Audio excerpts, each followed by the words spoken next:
ISIS's relentless determination to erase history of religions other than Islam has resulted in the destruction of Iraq's oldest Christian monastery. Satellite photos, and you're looking at the previous pictures, show that the 1,400-year-old religious site has now vanished. This comes after a UN report released yesterday calls ISIS actions war crimes and revealed details regarding 3,500 slaves, mostly women, children, that ISIS now controls. Fighters can get these kids aged 1 to 9 for $165. That's what you can buy them for. You can buy an adolescent girl for $124. Women over 40, as little as $41. Joining me now, Stacey Nash, Captain Chuck Nash, Stacey Dash, Captain Chuck Nash, and Carl Higbie. You know, Captain Nash, this gets back to an issue I think you and I have talked about before. If they're committing war crimes, they're committing crimes against humanity, why can't we declare war on them and take a more aggressive action to eradicating them? I think we'll be looking at some way of holding them accountable at the end. But right now, what we're looking at, Charles, is such a massively bigger problem.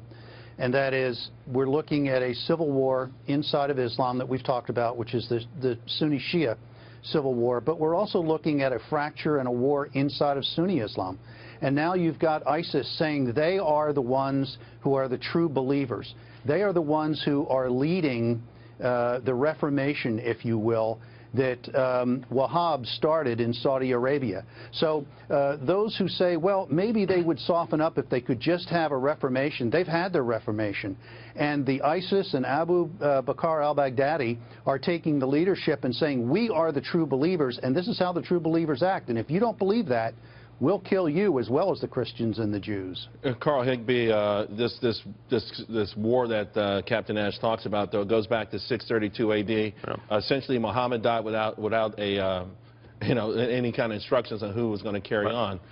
So I'm not sure how the split ever is resolved, but in the meantime, the whole world is caught between these factions, and we're paying a heavy price for it. Well, ISIS is growing, and they've made it very clear, you're going to live our way or not at all, because we're going to kill you. At some point, we need a leader, much like in this election is going to be very prominent in that, we need a leader to say, look, if you expanded another geographical country, I will put 250,000 troops on the ground and kill you all. If you conduct a terrorist strike on America, I will maybe a nuclear strike on Raqqa. Like whatever it is, we need to be able to have a definitive plan. We need to tell them, and then we need to conduct it if necessary. Essentially, though, you're talking about killing a lot of civilians, right? But you're saying that's the price that we've got to go to finally eradicate them from the face of the earth. If you are in ISIS territory, it's because they've chosen not to kill you for a reason. Also, all the good people, they already left. It's not. I mean, some people are being held there and things like that as slaves and stuff.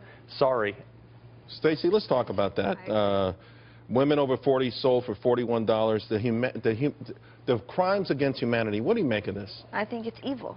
It's pure evil. This is not a fight of flesh and blood. It's a holy war, and it is a war. And what we need to do is declare war so that we can do what we have to do to eradicate it, get rid of it. I want to know, when is it going to be enough? Yeah. I mean, this is, again, this is a crime against all humanity, and I hope we declare some kind of war, and to your point, both of you guys take definitive action to rid them from the earth.